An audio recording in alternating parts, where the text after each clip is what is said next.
ಪ್ರವಚನವನ್ನು ನಡೆಸಿಕೊಟ್ಟಂಥ ಪ್ರಕಾಶ್ ಕುಮಾರಸ್ವಾಮಿಯವರಿಗೆ ಧನ್ಯವಾದಗಳು. ಈಗ ವಚನ ಪಾಠಶಾಲೆಯನ್ನು ಆರಂಭಿಸುವ ವಿಚಾರದಲ್ಲಿ ರೂಪಾ ಕುಮಾರಸ್ವಾಮಿಯವರು ಎರಡು ಮಾತನಾಡಬೇಕು ಅಂತೇಳಿ ಅವರಿಗೆ ವಿನಂತಿಸ್ತಾ ಇದ್ದೇನೆ.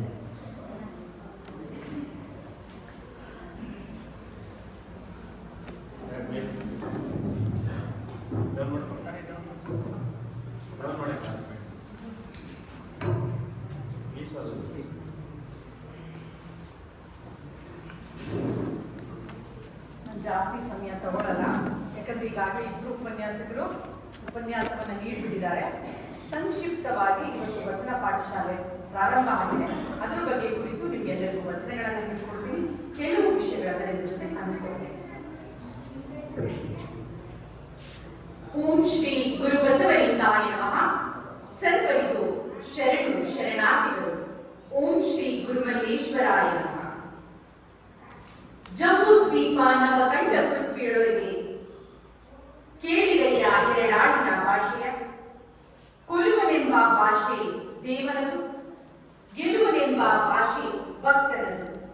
ಸತ್ಯವೆಂಬ ಕೂರಲಗನೆ ಹಿಡಿದುಕೊಂಡು ಸದ್ಭಕ್ತರು ಗೆದ್ದರು ಕಾರಣ ಕೂಡಲ ಸಂಗಮ ನೇಮ. ವಿಶ್ವಗುರು ಬಸವಣ್ಣನವರ ವಚನವನ್ನ ಸ್ಮರಿಸುತ್ತಾ ಬಸವಾದಿ ಪ್ರಮದರನ್ನು ಮನದಾಳದಲ್ಲಿ ಸ್ಮರಿಸುತ್ತಾ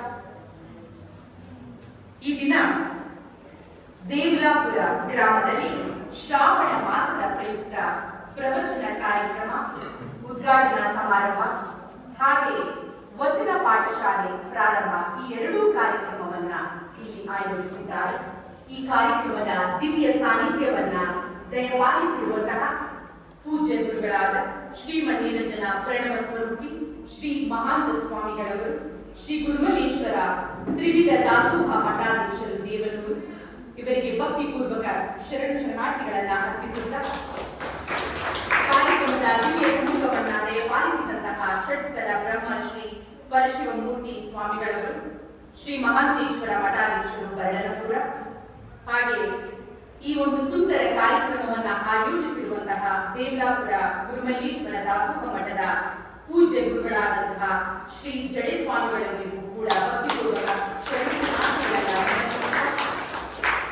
ಕಾರ್ಯಕ್ರಮದಲ್ಲಿ ವೇದಿಕೆಯಲ್ಲಿ ಆಸೀನರಾಗಿರುವಂತಹ ಎಲ್ಲ ಹಲವು ಚರಮೂರ್ತಿಗಳ ಪಾದಗಳಿಗೆ ಒಳಪಟ್ಟು ವೇದಿಕೆಯ ಮೇಲೆ ಆಸೀನರಾಗಿರುವಂತಹ ಡಾಕ್ಟರ್ ಡಿ.ಎಸ್. ಗುರುರವರೇ, ಹಿರಿಯ ಪ್ರಾಧ್ಯಾಪಕರು, ಗಣಕ ವಿಜ್ಞಾನ ಅಧ್ಯಯನ ವಿಭಾಗ, ಮೈಸೂರು ವಿಶ್ವವಿದ್ಯಾನಿಲಯ, ಇಲ್ಲಿಯವರೆಗೆ ಅದ್ಭುತವಾಗಿ ವಚನ ಸಾಹಿತ್ಯದ ಬಗ್ಗೆ ಸಾಕಷ್ಟು ವಿಷಯಗಳನ್ನು ನಮ್ಮ ಜೊತೆ ಹಂಚಿಕೊಂಡಿದ್ದಾರೆ. ಅವರು ಹೇಳಿದ್ರು ನನಗೆ ವಿಜ್ಞಾನ ವಿಷಯದ ಬಗ್ಗೆ ಮಾತಾಡಬೇಕು ಅಂತ, ಆದ್ರೆ ನಮಗೆ ವಚನ ಸಾಹಿತ್ಯದ ಬಗ್ಗೆ ಕೂಡ ಸಾಕಷ್ಟು ಮಾಹಿತಿಯನ್ನು ನೀಡಿದ್ದಾರೆ. ಅವರಿಗೂ ಕೂಡ ಶರಣಾರ್ಥಿಗಳನ್ನ ಸಮರ್ಪಿಸುತ್ತಾ ಇನ್ನು ಇಲ್ಲಿಯವರೆಗೆ ಉಪನ್ಯಾಸವನ್ನ ನೀಡಿದಂತಹ ನನ್ನ ಪತಿಯಾದಂತಹ ಡಾಕ್ಟರ್ ವಚನ ಕುಮಾರಸ್ವಾಮಿಯವರೇ, ಅವರು ಕೂಡ ವಚನ ಸಾಹಿತ್ಯದ ಬಗ್ಗೆ ವಚನದ ಬಗ್ಗೆ ಸಾಕಷ್ಟು ವಿಷಯಗಳನ್ನ ನಿಮ್ಮ ಜೊತೆ ಹಂಚಿಕೊಂಡಿದ್ದಾರೆ. ಕಣ್ಣು ಶುದ್ಧವಾಗಿರ್ಬೇಕಾದ್ರೆ, ಮನ ಶುದ್ಧವಾಗಿರ್ಬೇಕಾದ್ರೆ, ಭಾವ ಶುದ್ಧವಾಗಿರ್ಬೇಕಾದ್ರೆ ಹೀಗೆ ಎಲ್ಲ ವಿಷಯವನ್ನ ನಿಮ್ಮ ಜೊತೆ ಬಹಳಷ್ಟು ಚೆನ್ನಾಗಿ ಹಂಚಿಕೊಂಡಿದ್ದಾರೆ. ಅವರಿಗೂ ಕೂಡ ಶರಣಾರ್ಥಿಗಳನ್ನ ಸಮರ್ಪಿಸುತ್ತಾ ವೇದಿಕೆಯ ಮುಂಭಾಗದಲ್ಲಿ ಕುಳಿತಿರುವಂತಹ ದೇವಲಾಪುರ ಗ್ರಾಮಸ್ಥರೇ, ಹಿರಿಯರೇ, ಕಿರಿಯರೇ, ಪುಟಾಣಿ ಮಕ್ಕಳೇ, ಮತ್ತೊಮ್ಮೆ ಮಗದೊಮ್ಮೆ ನಿಮ್ಮಾಂತರ ಬಗ್ಗೆ ಭಕ್ತಿಪೂರ್ವಕ ಶರಣು ಶರಣಾರ್ಥಿ. ಬಂಧುಗಳೇ, ಇವತ್ತು ವಚನ ಪಾಠಶಾಲೆ ಪ್ರಾರಂಭ ಅಂತ ಹೇಳಿದೆ. ಮೊದಲಾಗಿ ನಾವು ವಚನ ಅಂದ್ರೆ ಏನು ಅಂತ ತಿಳ್ಕೊಳ್ಬೇಕು. ಮಕ್ಕಳೇ, ನಿಮ್ಗೆ ವಚನ ಅಂದ್ರೆ ಏನಂತ ಗೊತ್ತಾ?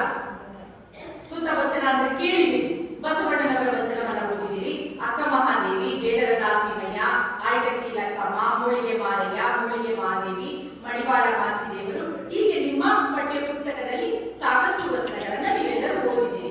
ಸೊ ವಚನಗಳಂದ್ರೆ ಒಂದು 4 ಸಾಲು ಅಥವಾ 6 ಸಾಲು ಅಥವಾ 8 ಸಾಲು ನುಡಿಗಳಿದ್ದಾವೆ, ಒಂದು ವಾಕ್ಯಗಳಿದ್ದಾವೆ ಅಂತ ನೀವೆಲ್ಲರೂ ವಚನ ಅಂತ ಓದಿದ್ದೀರಿ. ನಾವು ಕೂಡ ಚಿಕ್ಕವರಾಗಿದ್ದಾಗ ನಮಗೂ ವಚನದ ಬಗ್ಗೆ ಏನು ಗೊತ್ತಿರಲಿಲ್ಲ. ನಾವು ಕೂಡ ಪಠ್ಯ ಪುಸ್ತಕದಲ್ಲಿ ವಚನಗಳಿಗೂ ಇವು 12ನೇ ಶತಮಾನದಲ್ಲಿ ರಚಿತವಾದಂತಹ ಸಾಹಿತ್ಯ ಇಷ್ಟೇ ನಮಗೂ ಗೊತ್ತಿದ್ದು. ಅದರ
ತೆಗೆದುಕೊಳ್ತೀನಿ ಅಂತ ನೋಡಿಲ್ವ ನೀವೆಲ್ಲ?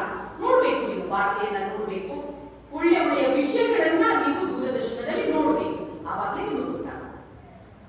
ಹಾಗಾದ್ರೆ ಈ ವಚನ ಅನ್ನೋದು ಏನು? 12ನೇ ಶತಮಾನದಲ್ಲಿ ವಚನ ಅಂದ್ರೆ ಅನುಭವದ ನುಡಿಗಳು, ಅವರ ಅನುಭವದ ನುಡಿಗಳು. 12ನೇ ಶತಮಾನದಲ್ಲಿ ಇದ್ದಂತಹ ಜನರನ್ನ ಒಂದು ವಿಶೇಷವಾದ ಒಂದು ಹೆಸರಿನಿಂದ ಕರೀತಾ ಇದ್ರು. ಅದನ್ನ ವಚನಕಾರರು, ವಚನಕಾರ್ತಿಯರು. ಪುರುಷರನ್ನ ಏನಂತ ಕರೀತಿದ್ರು? ವಚನಕಾರರು ಅಂತ ಕರೀತಿದ್ರು. ಸ್ತ್ರೀಯರನ್ನ ಏನಂತ ಕರೀತಿದ್ರು? ಅಲ್ಲಿ ಯಾರು ವಚನವನ್ನು ರಚನೆ ಮಾಡ್ತಿದ್ರು ಅವನ್ನ ವಚನಕಾರ್ತಿಯರು ಅಂತ ಕರೀತಿದ್ರು. ಇನ್ನೊಂದು ಹೆಸರಿದೆ ಅವರನ್ನ ಶರಣರು ಅಂತ ಕರೀತಿದ್ರು, ಶರಣೆಯರು ಅಂತ ಕರೀತಿದ್ರು. ಯಾರ್ಯಾರು ಪುರುಷ ವಚನಕಾರರಲ್ಲ ಅವರೆಲ್ಲರೂ ನಾವು ಶರಣರು ಅಂತ ಸಂಬೋಧನೆ ಮಾಡ್ತೀವಿ. ಸ್ತ್ರೀಯರನ್ನ ನಾವು ಏನಂತ ಸಂಬೋಧನೆ ಮಾಡ್ತೀವಿ? ಶರಣೆ, ಶರಣೆ ಅಕ್ಕ ಮಹಾದೇವಿ, ಶರಣೆ ಅಕ್ಕಮ್ಮ, ಶರಣೆ ಬೃಂದಾದೇವಿ, ಶರಣೆ ದುಗ್ಗಡೆ, ಈ ರೀತಿ ಮಾಡ್ಕೊಂಡಿರ್ತೀವಿ. ಈಗ ನಿಮಗೆ ವಚನ ಅಂದ್ರೆ ಅನುಭವದ ನುಡಿಗಳು. ಏನಿದು ಅನುಭವದ ನುಡಿಗಳು? ನಿಮ್ಮಲ್ಲಿ ಏನೋ ಒಂದು ಕಷ್ಟ ಆಗಿರುತ್ತೆ, ಏನೋ ತೊಂದರೆ ಆಗಿರುತ್ತೆ ಅಲ್ವಾ? ಅದನ್ನು ಕೂಡ ಆ ತೊಂದರೆಯನ್ನ ಅವರ ಏನು ಜೀವನದಲ್ಲಿ ಕಷ್ಟ ಸುಖಗಳನ್ನ ಏನೇನು ಅನುಭವಿಸಿರ್ತಾರಲ್ಲ ಅದನ್ನೆಲ್ಲ ಅವರು ಏನ್ ಮಾಡಿದ್ರು? ಸಾಲುಗಳಲ್ಲಿ ಕಟ್ಟು ಹಿಡಿದ್ರು. ಹೇಗೆ ಕಟ್ಟು ಹಾಕಿದ್ರು ಅಂದ್ರೆ ಆ ಒಂದು ವಾಕ್ಯಗಳೇ, ಆ ಒಂದು ನುಡಿಗಳೇ ಏನಾದ್ರು ವಚನಗಳಾದವು. ಈ ವಚನಗಳು ಮುಂದೆ 12ನೇ ಶತಮಾನದಲ್ಲಿ ರಚಿತವಾಯಿತು ಅಂತ ನಮಗೆ ಸಾಕಷ್ಟು ಶರಣೆಯರು ವಚನಗಳನ್ನ ರಚಿಸಿದ್ದಾರೆ. ಈ ವಚನಗಳನ್ನ ಹಾಗಾದ್ರೆ ರಚನೆ ಮಾಡುದು. ಇದನ್ನ ನಾವು ಯಾಕೆ ಓದಬೇಕು? 21ನೇ ಶತಮಾನ, 12ನೇ ಶತಮಾನದಲ್ಲೇ ಅದು ರಚನೆ ಆಗಿದೆ ವಚನ ಸಾಹಿತ್ಯ. ಹಾಗಾದ್ರೆ ವಚನ ಸಾಹಿತ್ಯ ಏನ್ ಮಾಡುದು, ಏನು ಕೊಡುಗೆ ಕೊಟ್ಟು ನಮ್ಮ ಸಮಾಜಕ್ಕೆ ಅಂದ್ರೆ ವಚನ ಸಾಹಿತ್ಯದಲ್ಲಿರುವಂತಹ ಮೌಲ್ಯಗಳು ನಮ್ಮ ಕನ್ನಡ ಸಾಹಿತ್ಯವನ್ನ ಶ್ರೀಮಂತಗೊಳಿಸಿದೆ. ಸಾಕಷ್ಟು ಸಾಹಿತ್ಯಗಳು ಬರುತ್ತೆ ನಮ್ಮ ಕನ್ನಡ ಸಾಹಿತ್ಯದಲ್ಲಿ ಅಲ್ವಾ? ಜನಪದ ಸಾಹಿತ್ಯ ಆಗಿರ್ಬೋದು, ಮತ್ತೊಂದು ಸಾಹಿತ್ಯ ಆಗಿರ್ಬೋದು. ಅಂತಹ ಒಂದು ಸಾಹಿತ್ಯದಲ್ಲಿ ನಮ್ಮ ಈ ವಚನ ಸಾಹಿತ್ಯವು ಕೂಡ ಏನ್ ಮಾಡ್ತಿದೆ? ಈ ಕನ್ನಡ ಸಾಹಿತ್ಯವನ್ನ ಶ್ರೀಮಂತಗೊಳಿಸಿದಂತಹ ಸಾಹಿತ್ಯದಲ್ಲಿ ಒಂದು ಪ್ರಕಾರವಾಗಿದೆ. ಹಾಗಾಗಿ ಈ ವಚನದಲ್ಲಿ ಏನಿದೆ? ವಚನದ ಒಂದೊಂದು ವಾಕ್ಯದಲ್ಲಿ, ಒಂದೊಂದು ನುಡಿಯಲ್ಲೂ ಕೂಡ ಮೌಲ್ಯವಿದೆ. ವಚನದಲ್ಲಿ ಎಲ್ಲ ಭಾಷೆಗಳು ಕೂಡ ಅಡಗಿವೆ. ಅದರಲ್ಲಿ ಕನ್ನಡವನ್ನ ನಾವು ಕಲಿತೀವಿ. ಕನ್ನಡದಲ್ಲಿ ಬಹಳಷ್ಟು ಪದಗಳನ್ನ ನಾವು ಓದ್ತೀವಿ. ಆ ಪದಗಳ ಅರ್ಥವನ್ನ ತಿಳಿದುಕೊಳ್ತೀವಿ. ಪದಗಳನ್ನ ಹೇಗೆ ನಮ್ಮ ವಾಕ್ಯದಲ್ಲಿ ಬಳಸಬೇಕು ಅಂತ ತಿಳ್ಕೊಳ್ತೀವಿ. ಅಂದ್ರೆ ಕನ್ನಡ ಭಾಷೆಯನ್ನ ನಾವು ಕಲಿತಂತಾಗುತ್ತೆ. ಆ ವಚನಗಳನ್ನ ನಾವು ಓದುತ್ತಾ ಬಂದ್ರೆ ನಾವು ಮಾಸ್ಟರ್ ಡಿಗ್ರಿ ಲೆವೆಲ್ ವರೆಗೂ ನಾವು ಕನ್ನಡವನ್ನ ಅಭ್ಯಾಸ ಮಾಡಬೇಕಾಗುತ್ತೆ. ಈಗ ಒಂದು ಪುಟಾಣಿ ಹುಡುಗಿ, ಒಂದು 7 ವರ್ಷ, ಒಂದು 7ನೇ ಕ್ಲಾಸ್ ಅಥವಾ 8ನೇ ಕ್ಲಾಸ್ ಹುಡುಗಿ ವಚನಗಳನ್ನ ನಿರಂತರವಾಗಿ ಅಧ್ಯಯನ ಮಾಡ್ತಾ ಹೋದ್ರೆ ಮಾಸ್ಟರ್ ಡಿಗ್ರಿಯಲ್ಲಿ ಅಥವಾ ಈ ಮಾಸ್ಟರ್ ಅಂದ್ರೆ ಮಾಸ್ಟರ್ ಆಫ್ ಆರ್ಟ್ಸ್ MA ಕನ್ನಡದಲ್ಲಿ ಅವ್ರು ಏನು ಓದ್ತಾರೆ ಆಪ್ಷನಲ್ ಅಲ್ಲಿ ಅದನ್ನ ಆಕೆ ಹೇಳ್ಬೋದು. ಅಂದ್ರೆ ಅಷ್ಟು ಜ್ಞಾನ ಆ ವಚನದಲ್ಲಿದೆ. ಜ್ಞಾನ ಇದೆ, ಕೌಶಲ ಇದೆ, ಕ್ರಿಯಾತ್ಮಕ ಆ ಒಂದು ಕೌಶಲ ಇದೆ, ಹೀಗೆ ಸೈಂಟಿಫಿಕ್ ಸ್ಕಿಲ್ ಇದೆ, ಹೀಗೆ ಸಾಕಷ್ಟು ವಿಷಯಗಳು ಈ ಒಂದು ವಚನದಲ್ಲಿದೆ. ಈ ವಚನಗಳು ನಮಗೆ ಏನ್ ಮಾಡುತ್ತೆ ಅಂತಂದ್ರೆ ನಮಗೆ ಮಾರ್ಗದರ್ಶನವಾಗುತ್ತೆ, ದಾರಿದೀಪವಾಗುತ್ತೆ, ಜೀವನದ ಪಾಠವನ್ನ ಕಲಿಸುತ್ತೆ, ಜೀವನವನ್ನ ನಿರ್ವಹಣೆ ಮಾಡೋದು ಹೇಗೆ ಅನ್ನೋದು ಕಲಿಸ್ಕೊಡುತ್ತೆ. ನಮ್ಮ ಮನೆಗೆ ಯಾರಾದ್ರೂ ಬರ್ತಾರೆ, ಅವರನ್ನ ಹೇಗೆ ನೋಡ್ಕೊಳ್ಬೇಕು, ಹೇಗೆ ಸತ್ಕರಿಸಬೇಕು, ನಮ್ಮ ನಡೆನುಡಿ ಹೇಗಿರಬೇಕು, ಹೀಗೆ ಅನೇಕ ವಿಷಯಗಳನ್ನ ನಾವೇನ್ ಮಾಡ್ತೀವಿ? ವಚನದಲ್ಲಿ ಕಲಿತಾ ಹೋಗ್ತೀವಿ. 12ನೇ ಶತಮಾನದಲ್ಲಿ ವಚನ ಸಾಹಿತ್ಯವನ್ನ ಶರಣೆಯರಿದ್ರು, ಅವರು ರಚನೆ ಮಾಡಿದ್ರು. ಅವರೆಲ್ಲರೂ ತಾಳೆಗರಿಯಲ್ಲಿ, ಓಲೆಗರಿಯಲ್ಲಿ ವಚನಗಳನ್ನ ರಚನೆ ಮಾಡಿ ಹೋದ್ರು. ಮುಂದಿನ ಶತಮಾನಗಳು ಬಂದಾಗ ಆ ಶತಮಾನಗಳಲ್ಲಿ ಏನಾಯ್ತು? 12ನೇ ಶತಮಾನದಲ್ಲಿ ಒಂದು ಕಲ್ಯಾಣ ಕ್ರಾಂತಿ ಆಗುತ್ತೆ. ಕಲ್ಯಾಣ ಕ್ರಾಂತಿ ಆದಂತಹ ಸಂದರ್ಭದಲ್ಲಿ ಏನಾಗುತ್ತೆ? ಈ ವಚನಗಳೆಲ್ಲ ಏನಿರ್ತವೆ ಅಂದ್ರೆ ಆ ಸಮಯದಲ್ಲಿ ಪುಸ್ತಕದಲ್ಲಿ ಇರಲ್ಲ, ಓಲೆಗರಿಯಲ್ಲಿ, ತಾಳೆಗರಿಯಲ್ಲಿ ಇರುತ್ತೆ. ಆ ವಚನದ ಕಟ್ಟುಗಳನ್ನ ಏನ್ ಮಾಡ್ತಾರೆ? ಸುಟ್ಟಾಕೋದಕ್ಕೆ ನೋಡ್ತಾಳೆ. ಅಂತ ಸಂದರ್ಭದಲ್ಲಿ ಏನ್ ಮಾಡ್ತಾರೆ? ಎಲ್ಲ ಶರಣೆಯರು ಬೇರೆ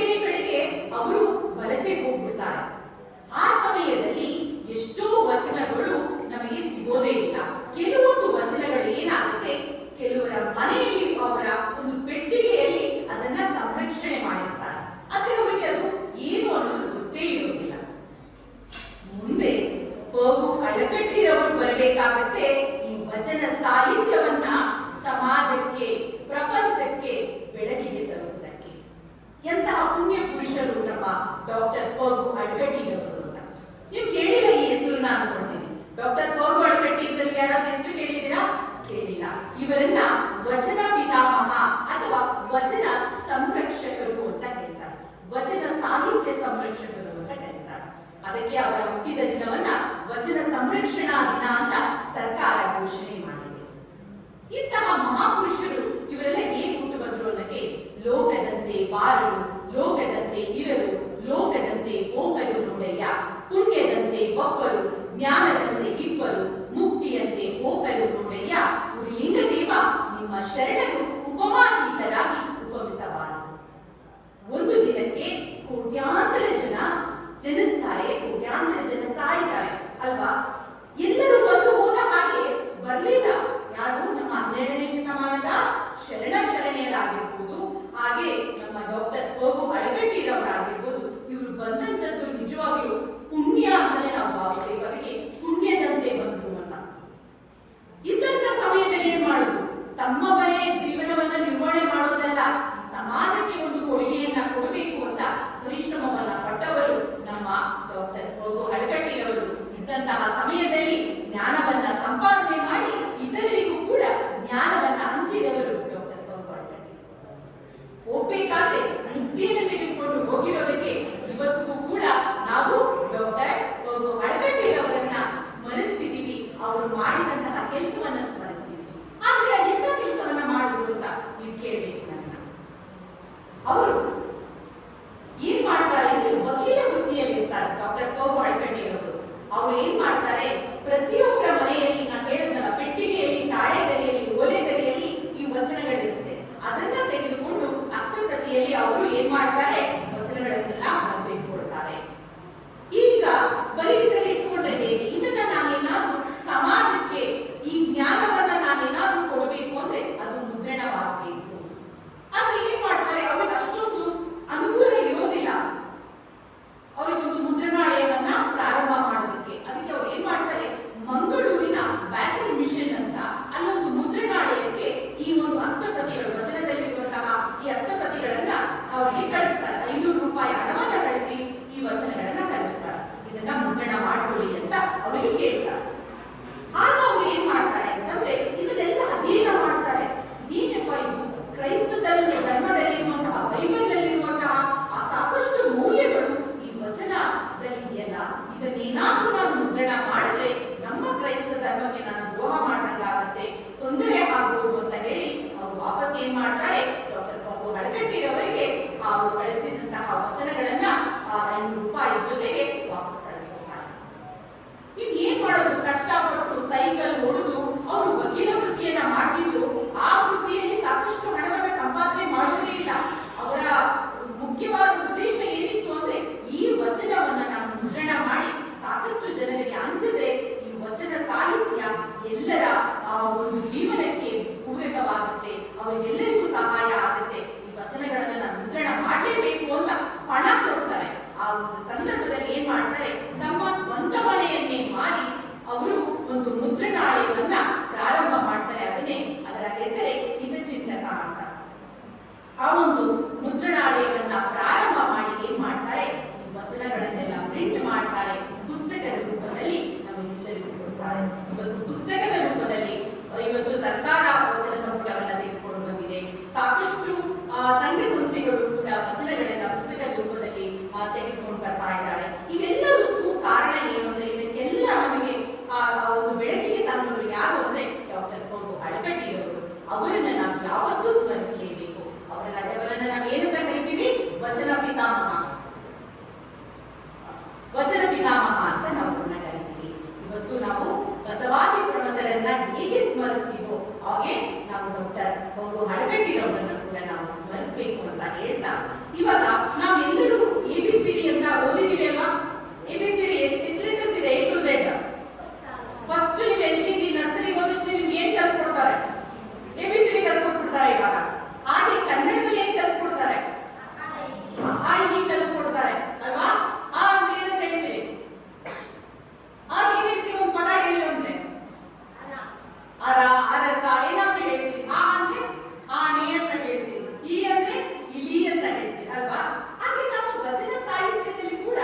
ಸಿಗೋದಿಲ್ಲ. ಆದ್ರೆ ಕೆಲವೊಂದು ಸಾಕಷ್ಟು ಒಂದು ಅಕ್ಷರಗಳಲ್ಲಿ ನಮಗೆ ಏನ್ ಸಿಗುತ್ತೆ, ವಚನಕಾರರ ಹೆಸರು ಸಿಗುತ್ತೆ. ಆ ಒಂದು ಹೆಸರನ್ನ ನಾವು ಇವತ್ತು ಕಲಿಯೋಣ. ನನ್ನ ಜೊತೆ ನೀವೆಲ್ಲರೂ ಹೇಳ್ತೀರಾ? ಹ ಅಂದ್ರೆ ಅಲ್ಲಮ ಪ್ರಭು, ಅಲ್ಲಮ ಪ್ರಭು, ಅಕ್ಕ ಮಹಾದೇವಿ, ಆ ಆಯ್ದಕ್ಕಿ ಲಕ್ಕಮ್ಮ, ಆಯ್ದಕ್ಕಿ ಮಾರಯ್ಯ, ಈ ಇಮ್ಮಡಿ ಮುಳಿಗ ಗುರುಸಿದ್ಧ ಸ್ವಾಮಿಗಳು. ಇವ್ರ ಬಗ್ಗೆ ಒಂದು ಮಾತು ಹೇಳಬೇಕು. ಇವರು ನಮ್ಮ ನಂಜನಗೂಡಿನಲ್ಲಿ ಉಳ್ಳಳ್ಳಿ ಅಂತ ಒಂದು ಗ್ರಾಮ ಇದೆ, ಅಲ್ಲಿನ ಒಬ್ಬರು ಸ್ವಾಮಿಗಳು ಇವರು, ಇಮ್ಮಡಿ ಮುಳಿಗ ಗುರುಸಿದ್ಧ ಸ್ವಾಮಿಗಳು ಅಂತ. ಈ ಈಶ್ವರಿಯ ವರದ ಚಿನ್ನರಾಮ, ಉರಿಲಿಂಗ ದೇವ, ಉರಿಲಿಂಗ ಬೆದ್ದಿ, ಇದಕ್ಕೆ ಶರಣರ ವಚನ ಇದೆ, ಆದರೆ ಶರಣರ ಹೆಸರು ಇಲ್ಲ. ಊರು ಕೆಟ್ಟು ಸೂರೆಯಾಡುವಲ್ಲಿ ಹಾರಿಗಾರು ಇಲ್ಲ ಅನ್ನೋ ಮೂಡಿಗೆ ಮಾರಯ್ಯನವರ ವಚನವನ್ನ ನಾವು ಕಲಿಯಬಹುದು. ಇನ್ನು ರು ಓಂ ನಮಃ ಶಿವಾಯ ಎಂಬುವ ಋಷಿ, ಒಂದು ವಚನ ಇದೆ. ಇದು ಉರಿಲಿಂಗ ಬೆದ್ದಿಯವರ ವಚನ. ಇನ್ನು ಎ ಎಲೆಗಾರ ಕಾಮಣ್ಣ, ಏಕಾಂತ ರಾಮಿ ತಂದೆ, ಹೈ ಐಕಟದೂರ ರಾಮೇಶ್ವರಲಿಂಗ. ಇದು ಶರಣ ಮೆರೆಬಿಂಡಯ್ಯನವರ ವಚನಗಳ ಅಂಕಿತ ನಾಮ. ಓ ಒಕ್ಕಲಿಗ ಮುದ್ದಣ್ಣ, ಓ ಓಂ ನಮಃ ಶಿವಾಯ. ಇದು ಷಡಕ್ಷರಿ ಮಂತ್ರ, ಗೊತ್ತಾಯ್ತಾ? ಹೌ ಔದುಂಬರದ ಕುಸುಮದಲ್ಲಿ ಪಾದಲಿ ಫಲವಾಗಿ ಅನ್ನೋ ಒಂದು ವಚನ ಇದೆ. ಇದು ಮೂಡಿಗೆ ಮಾರಯ್ಯನವರ ವಚನ. ಈ ವಚನವನ್ನ ಔ ಎಂಬ ಪದ ಅಕ್ಷರದಿಂದ ನಾವು ಕಲಿಯಬಹುದು. ಇನ್ನು ಅಂಬಿಗರ ಚೌಡಯ್ಯ, ಅಂಗಸೂಕಿನ ಲಿಂಗ ತಂದೆ, ಅಹ ಎನ್ನುವುದು ಷಣ್ಮುಖಿ. ಷಣ್ಮುಖಿ ಎನ್ನುವುದು ಈ ಯೋಗ ಮುದ್ರೆ, ಯೋಗ ಮತ್ತು ಧ್ಯಾನದಲ್ಲಿ ಬಳಸುವಂತಹ ಮುದ್ರೆ. ಹೀಗೆ ನಾವು ಕಾಯಿಂದ ಪ್ರಾರಂಭವಾದರೆ ನಾವು ಉಳ್ಳವರೆಗೂ ಕೂಡ ಸಾಕಷ್ಟು ವಚನಕಾರರ ಹೆಸರುಗಳನ್ನ ತಿಳಿದುಕೊಳ್ಳಬಹುದು. ಇದೇ ರೀತಿ ನೀವು ಕಲಿತಾ ಹೋದ್ರೆ ಸಾಕಷ್ಟು ವಚನಕಾರರು ಯಾರ್ಯಾರಿದ್ದಾರೆ ಅಂತ ನೀವು ತಿಳಿದುಕೊಳ್ಳಬಹುದು. ಇನ್ನು ನಾನು ಇನ್ನೊಂದು 2 ವಚನಗಳನ್ನ ಹೇಳಿ ನನ್ನ ಮಾತನ್ನ ಮುಗಿಸ್ತೀನಿ. ಇಲ್ಲಿ ನೀವೆಲ್ಲರೂ ಬೆಳಗ್ಗೆ ಎದ್ದೇಳ್ತೀರಲ್ಲ, ಎದ್ದಷ್ಟೇ ಬೆಳಗ್ಗೆ ಎದ್ದೇಳಿದಷ್ಟೇ ನೀವು ಒಂದು 2 ವಚನವನ್ನ ಹೇಳ್ಬೇಕು. ಹೇಳ್ತೀರಲ್ಲ, ಎನ್ನ ವಾಮಕ್ಷೇಮ ನಿಮ್ಮದಯ್ಯ. ಇಲ್ಲಿ ಇರುವಂತವ್ರು ಎಲ್ಲರೂ ಹೇಳಿದ್ರೆ ಬಹಳ ಒಳ್ಳೆಯದು, ಬಹಳ ಒಳ್ಳೆಯ ವಚನ. ಬೆಳಗ್ಗೆ ಎದ್ದಷ್ಟೇ ನಿಮ್ಮ ದಿನವನ್ನ ಈ ರೀತಿ ಪ್ರಾರಂಭ ಮಾಡಿದ್ರೆ ಬಹಳ ಚೆನ್ನಾಗಿರುತ್ತೆ. ವಚನದಿಂದಲೇ ನಾವು ಪ್ರಾರಂಭ ಮಾಡಿದಂಗಾಗುತ್ತೆ ದಿನವನ್ನ. ಎನ್ನ ವಾಮಕ್ಷೇಮ ನಿಮ್ಮದಯ್ಯ, ಎನ್ನ ಅಭಿವೃದ್ಧಿ ನಿಮ್ಮದಯ್ಯ, ಎನ್ನ ಮಾನಾಪಮಾನವು ನಿಮ್ಮದಯ್ಯ, ಬಳ್ಳಿಗೆ ಕಾಯಿ ತಿಮ್ಮಿದ್ದೆ ಕೂಡಲ ಸಂಗಮ ದೇವ. ಹೇಳ್ತೀರಾ? ಇನ್ನೊಂದೇ ಒಂದು ವಚನ.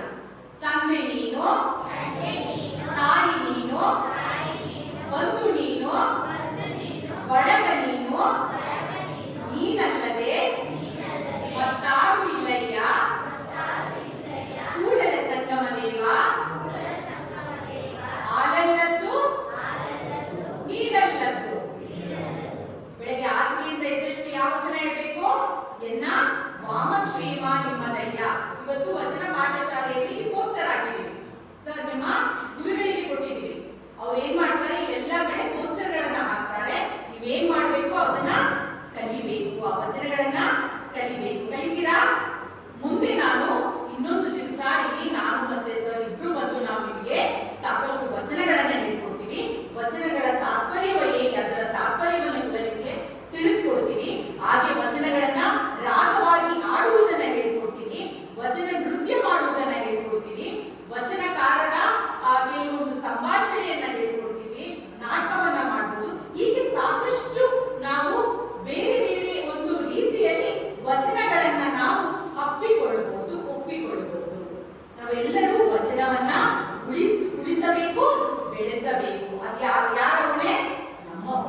ಹೆಚ್ಚಾಗುತ್ತೆ, ಹೆಚ್ಚು ಹೆಚ್ಚು ಜ್ಞಾನವನ್ನು ಪಡೆದುಕೊಳ್ತೀರಿ, ಕೌಶಲವನ್ನು ಪಡೆದುಕೊಳ್ತೀರಿ, ಮತ್ತೆ ಜೀವನದಲ್ಲಿ ಯಶಸ್ಸು ನಿಮ್ಮದಾಗುತ್ತೆ.